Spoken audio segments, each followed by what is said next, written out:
Hello guys, আসসালামু আলাইকুম। তোমরা সবাই কেমন আছো? আমার ভাইয়ারা, আপুরা, আমার বন্ধুরা, তোমরা সবাই ভ্যানে যাতায়াত করি। আমার যাওয়া আসার পথের মধ্যে আমাকে কিছুক্ষণ ভ্যানে ড্রাইভ করতেই হয়। এই ভ্যানে ওঠাটা আমার পরিবারের লোকজন খুব পছন্দ করে। ভ্যান একটা খুবই সুন্দর বাহন। ভ্যানে আপনি চললে দেখবেন আশেপাশের সিনারিগুলা। এখন বাংলাদেশে পহেলা বৈশাখ আসন্ন। বৈশাখের আগে বাংলাদেশের মাঠঘাট সবুজ ফসলে ছেয়ে যায়। আমাদের এই রাজশাহী অঞ্চলে প্রচুর পরিমাণে ধান চাষ হয়। ধান ক্ষেতগুলোতে প্রচুর পরিমাণে সবুজ সবুজ ধান এসেছে। কিছুদিন পরে এই ধানগুলো, প্রায় 1 থেকে 1.5 মাস পরে ধানগুলো পেকে যাবে, তখন সোনালি হয়ে যাবে। আমি এই গ্রামটাতে ঢোকার আগে দেখেন বাড়িগুলো কি সুন্দর, কত সুন্দর সুন্দর পুকুর আছে। এই জায়গাটায় একটা ঘোড়া আছে, আমি আপনাদের ঘোড়াটা দেখাতে চেয়েছিলাম, কিন্তু আজকে তাদের বাসায় ঘোড়াটা ছিল না, হয়তো অন্য কোথাও ছিল।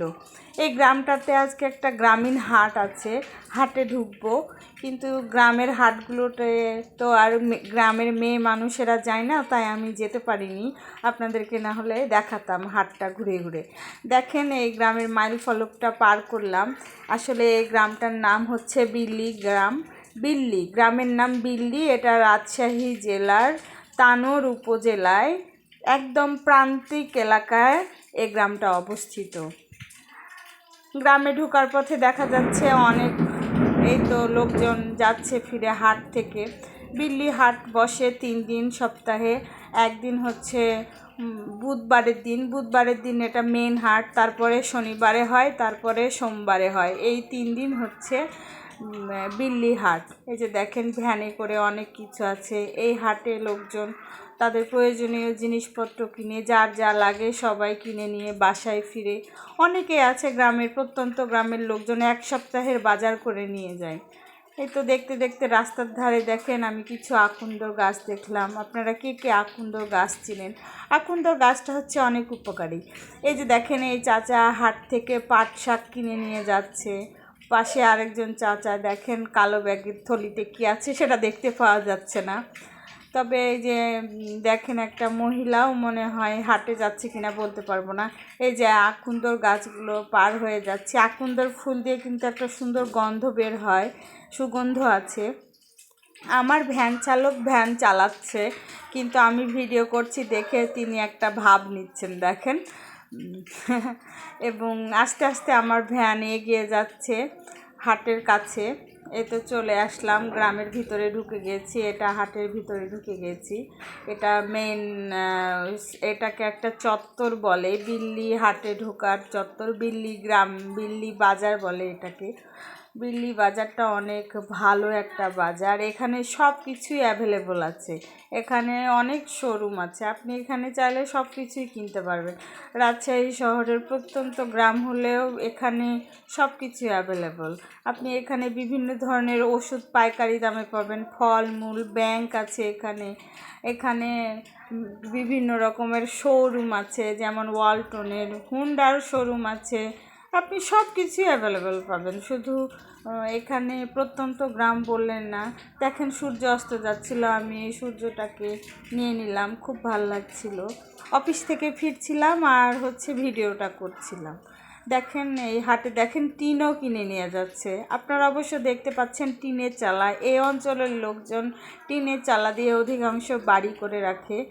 এখন আগে মাটির বাড়ি ছিল, এখন অধিকাংশ লোকজন আর মাটির বাড়ি করতে চায় না। এখন সবাই ইটের দালান বাড়ি করার একটা ট্রেন্ড শুরু হয়ে গেছে, তার জন্য সবাই দালান বাড়ি করে। এবং উপরে ম্যাক্সিমাম মানুষই টিনের ছাদ দেয়। অনেকেই হচ্ছে ছাদ ঢালাই দিতে পারে না, তখন টিনের দোচালা ঢালাই দেয়।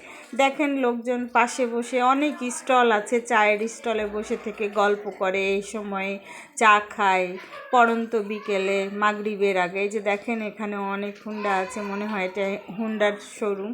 তারপরে দেখতে পাবেন একটা বড় ক্রোকারিজের দোকান, এই যে এখানে এখানে বিল্লিতে একসময় একটা খুব নামকরা মেলা বসতো, গ্রামীণ মেলা। প্রত্যেক শীতে ধান ওঠার পরে মেলা বসতো। সে অনেকেই হয়তো এই মেলাটায় ঘুরেছেন, দেখেছেন। আমরা ছোটোবেলায় গিয়েছি। এখন আর কয়েক বছর থেকে আর মেলাটা হয় না, খুবই দুঃখজনক ব্যাপার। আমি আসলে গ্রামটা দেখছিলাম, আপনাদেরকে দেখানোর চেষ্টা করছিলাম। গ্রামের রাস্তার দুই ধারে আপনি বিভিন্ন রকমের বাড়ি পাবেন। এই তো ঘুরতে ঘুরতে আমি একটা আদিবাসী পাড়ার মধ্যে ঢুকে গেছি। এখানে দেখেন এই আদিবাসী পাড়াটাতে আদিবাসীদের বাড়িঘরগুলো মাটির তৈরি হয়, উপরে টিনের চালা থাকে এবং বেশিরভাগ সময় এরা মাটির ঘরে আলপনা তৈরি করে রাখে।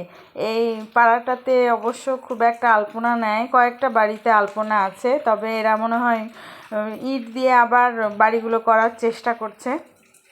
আলপনাযুক্ত বাড়িগুলো দেখতে কিন্তু খুব সুন্দর লাগে। এই এলাকাতে আরেকটা জিনিস হয়, সেটা হচ্ছে তাল গাছ। তাল গাছে তালের মৌসুমে প্রচুর তাল ধরে। এখানে একটা তালের পিঠা করার ট্রেন্ড আছে, যে পিঠাগুলো অনেক মজা হয় এবং বেশ আকৃতির হয়।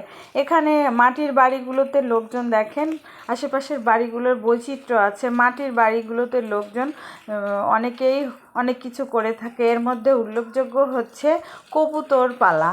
এখানে মাটির বাড়িতে মানুষ ছোট বড় অনেক রকমের হাঁড়ি ঝুলিয়ে দেয়, ওটাকে বলে পাশি না কি বলে। উপরের ওই ছাদের একটা বাড়ানো অংশ থাকে, ওই অংশটাতে ওই কাঠের মধ্যে এক ধরনের হাঁড়ি ঝুলিয়ে দিয়ে ওখানে তারা কবুতর পালে। এই কিশোরী দুইটা হেঁটে যাচ্ছিল পড়ন্ত বিকেলে, তারা গল্প করছে। তাদের কাছে এই মানে গ্রামের সিনারিটা খুব ভাল লাগে, তাই তারা উপভোগ করছে, হেঁটে যাচ্ছে। এই যে দেখেন দুই পাশে খ্যারের গাদা রাখা আছে, এগুলোকে পালা বলে। অনেক অনেক ধান চাষ হয় এলাকায়, আপনারা দেখে বুঝতে পারছেন। আর আমার পাশে কিন্তু আমি যখন ভয়েস কভার দিচ্ছি তখন প্রচুর মেঘ হচ্ছে, এই জন্য মেঘ ডাকছে। দেখেন এই যে দেখেন কত কবুতরের হাঁড়ি বলে এগুলোকে, কবুতরের হাঁড়ি চাষ করে রেখেছে। যে যার মতো করে বাড়ি করছে। দেখেন এই পাশে একটা সুন্দর আধুনিক বাড়িও করে রেখেছে, যে যার মতো বাড়ি করছে। তবে আমাদের এই বরেন্দ্র অঞ্চলে মাটির বাড়িটাই আরামদায়ক, কারণ খরা মৌসুমে যখন প্রচুর রোদ থাকে তখন এই মৌসুমে এই যে আমি কিন্তু দুইটা ঘোড়া দেখতে পেলাম, আপনাদের দেখাতে লেগেছে সেটাও জানাবেন। পাশের গ্রামের ভিডিওগুলো আমি আপনাদের সামনে করে দেখাবো। আপনারা সবাই ভালো থাকবেন, আমার জন্য দোয়া করবেন।